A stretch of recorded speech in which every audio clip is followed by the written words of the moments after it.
Okay, so I love food and I hope you do too because we're getting inspired from cake, and specifically we will grab some color palettes and add them to our painting because sometimes you have to look around to figure out what colors to use. So hopefully this video will help you with colors, and let's go!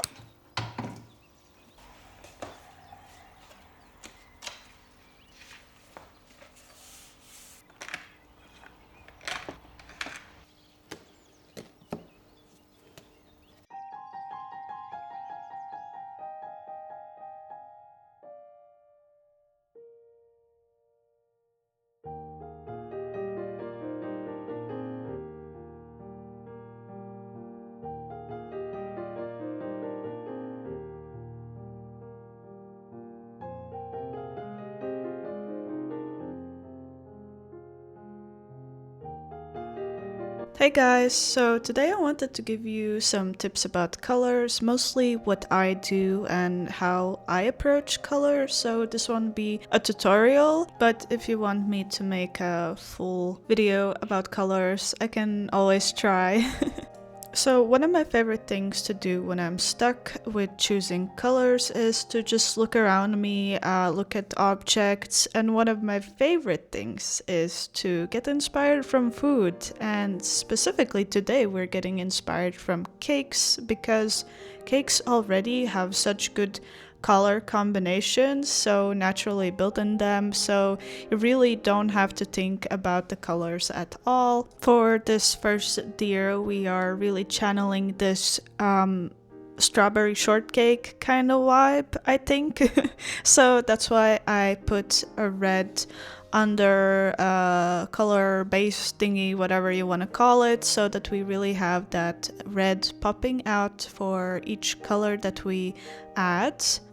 For this deer, we're using this palette, so the main color we're pulling from the cake is this soft creamy brown that you always see in bread, batter, cookies. Then of course we have red and also this light cream color as well, plus this purple color that we will talk about a bit later.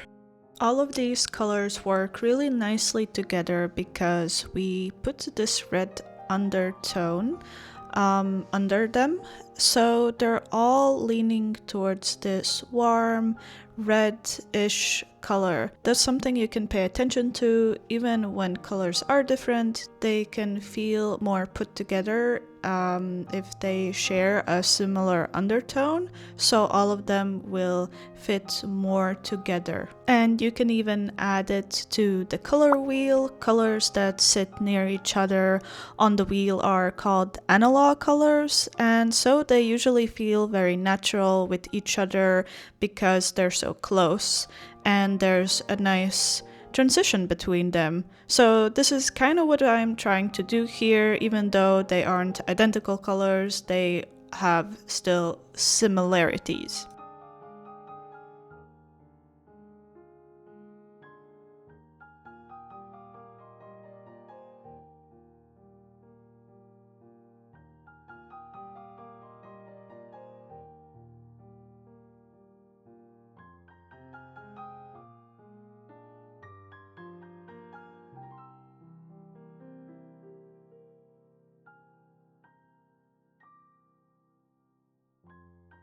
I usually try to stick around 3 main colors for my pieces, and then later I can decide if I want some accent colors, because I rarely use more than 5 major colors overall, because if there are too many then I start to stress out. Plus it's harder to figure everything out because all of them need attention then, so it is way easier to just put less colors, I guess.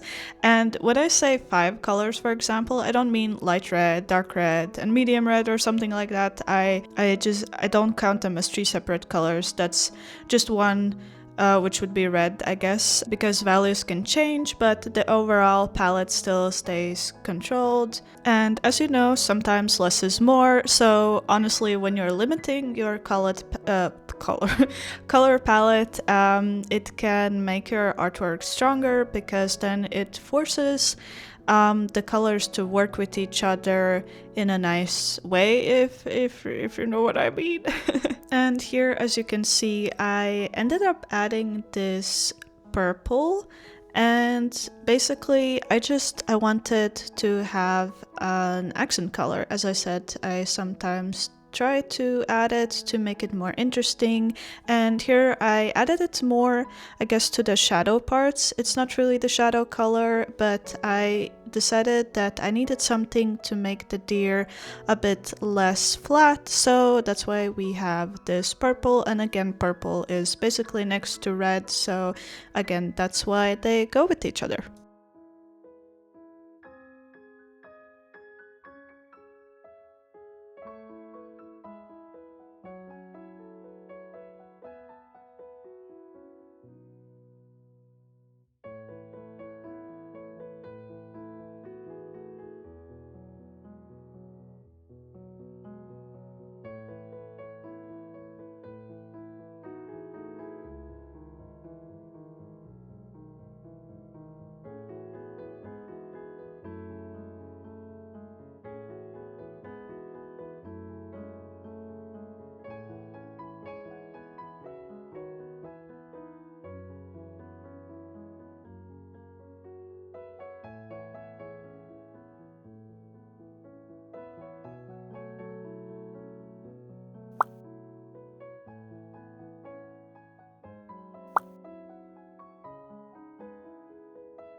I've been on such a animal portrait kind of uh, wave, I guess.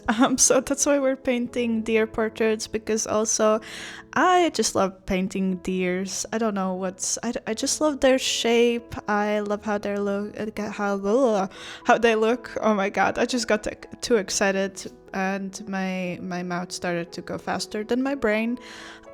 So for this deer, I wanted to include the strawberries actually, because at first I was thinking maybe that's too tacky, but hey, I love strawberries, so why not paint them? But to be fair, at this point I got a bit lazy, so I can't say that these are my best strawberries. So actually, I decided to include also my digital process, so I will be fixing those strawberries there. But I think overall, I really love how this piece turned out. And for this one, I also decided to really make the eye pop. So I thought, okay, let's make it red like the strawberries. So it kind of ties together with them.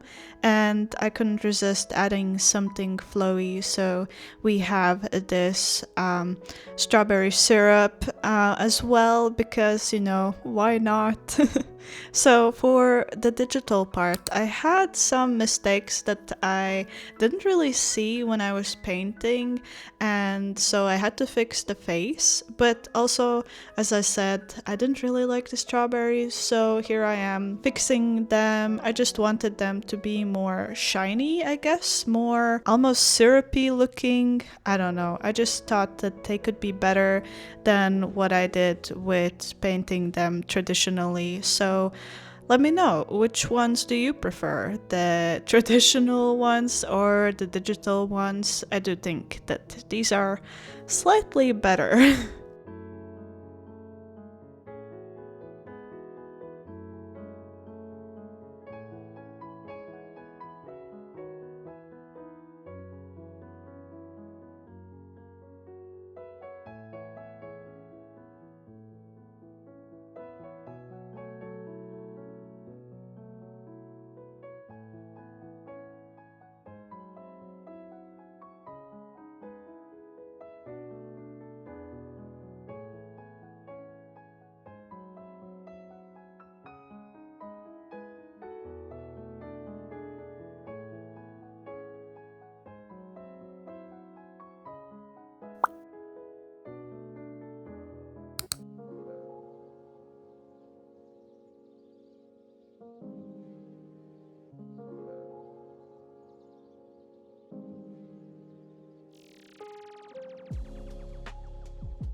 For the second deer, we have four main colors. Again, this creamy brown. Then I am adding this light purple, a deep chocolate brown, and then dark purple for blueberries, because this one is a blueberry cake deer with some chocolate, of course. And I had to add blueberries because that is my favorite berry. Let me know which berry is your favorite in the comments. I would love to know. Or favorite fruits, or actually favorite cake maybe. What is your favorite cake? I would love to know. So here I was thinking a little bit more about color balance and basically distributing it nicely. And there is a tip, I guess, if you have heard the 60-30 tether rule.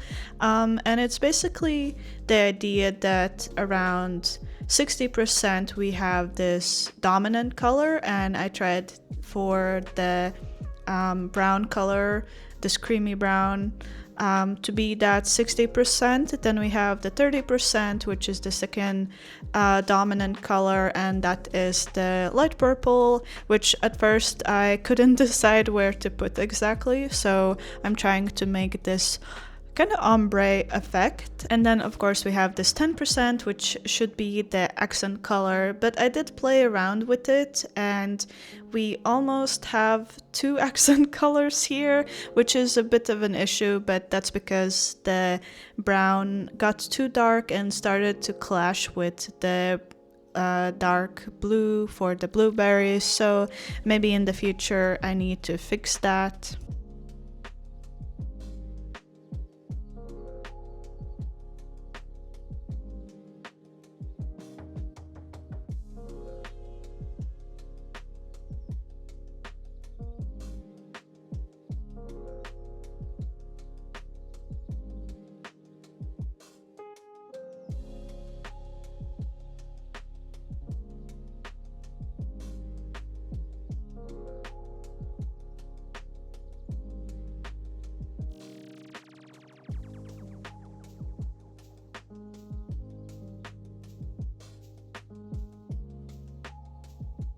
Another thing to remember is saturation and of course color values. For example, for this deer, I do think that I accidentally made the deer antlers a bit too dark because they are fighting for attention, because usually I want the eye to be the main point, but because I made the deer antlers so dark, then we are just naturally gravitating towards that part. Like when you're looking at it, you will mostly look at the antlers.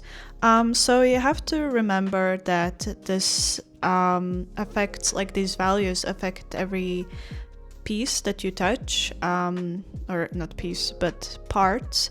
So remember to put the most contrasting colors. For example, the light is at the head, and so I always try to make the eye darker than what's surrounding it instead of making it the same, because then they will just start to blend together.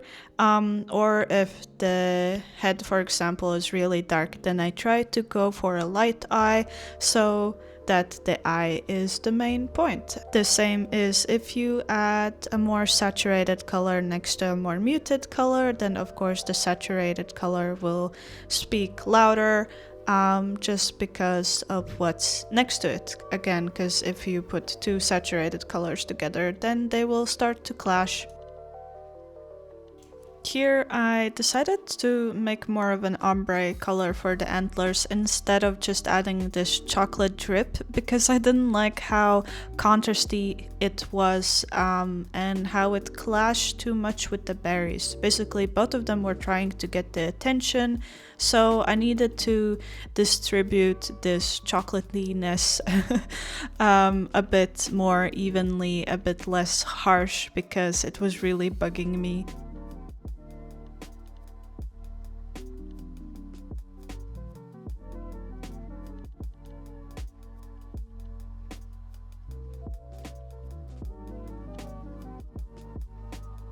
Also, again, sorry for the light changes, especially I think for the first deer. It was very warm and then very cold.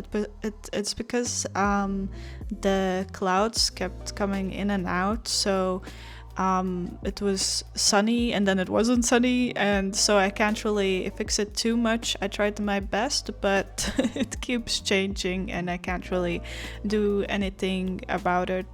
Womp womp.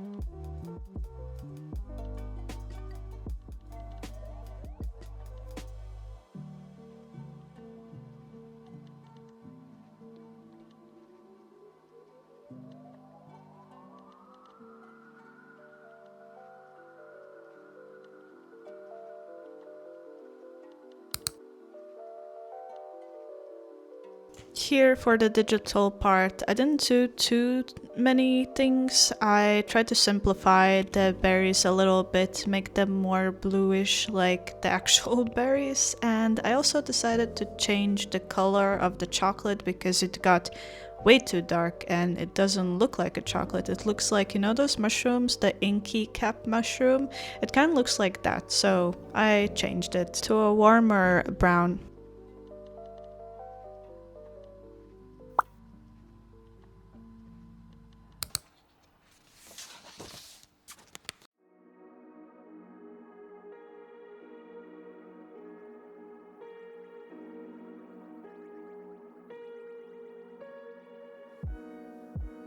Okay, so I think this deer is my favorite deer. I just love how all the colors turned out, and for this one, you can't really see it yet, but the main color palette is again creamy brown, this light blue color, and a bit of a red. You will see that later. And this deer is inspired from a confetti cake. So basically, those cakes have tons of sprinkles, and I really wanted something with sprinkles, and I really like the idea of just adding this one little cherry on top of the deer. So that is exactly what I did.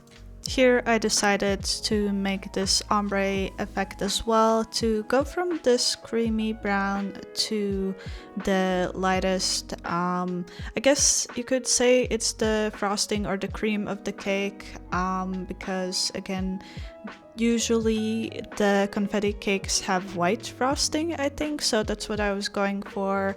But instead of making harsh edges, I decided to blend them together. And instead of, for example, the first cake, I tried to really go for the warm colors. I decided to put the base for this one for this light blue, so that everything feels fresh and bright, so that the whites as well stand out really nicely. And here I really had to figure out how to make the accent colors not clash with the big colors, because we will have so many, since we have to add sprinkles, and in the cake as well, usually the dough part you have sprinkles as well. So sometimes you have to think about not how many colors you will have, but how much the colors will take space. So I really tried to put as little as possible for the accent colors, but to make them intentional. And you know, like all the little sprinkles in the dough are a little more muted than the sprinkles on top, and you will especially see that once I go over digitally. I also thought it would be the cutest thing if this deer had rainbow lashes, basically like the colors of the sprinkles that we will add, and I thought that could be so adorable, and I really like that I did that.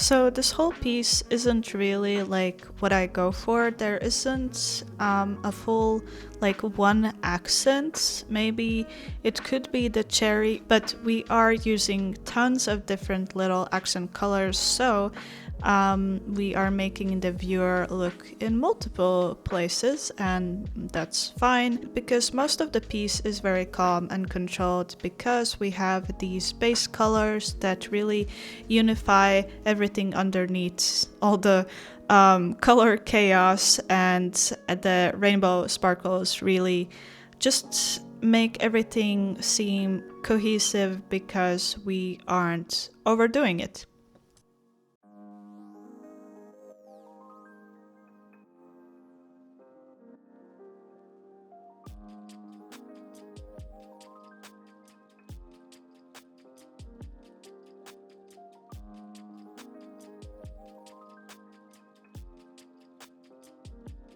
So in the end, I think color theory is helpful, but it is also useful to train your eye, try to observe the colors around you, and think why they work and why some don't. Because I never really learned color theory. I only looked at it way after, and it did help, but I already trained my eye before that to realize why some certain colors work together. And I rarely just look at the color wheel because, you know, I'm too lazy to figure that out. There are too many things to take into considerations. Anyways, for this digital part, I just wanted to make the cherry look a bit more glossy, I guess, and I really wanted the eyelashes to pop out in the piece. So yeah, nothing crazy here.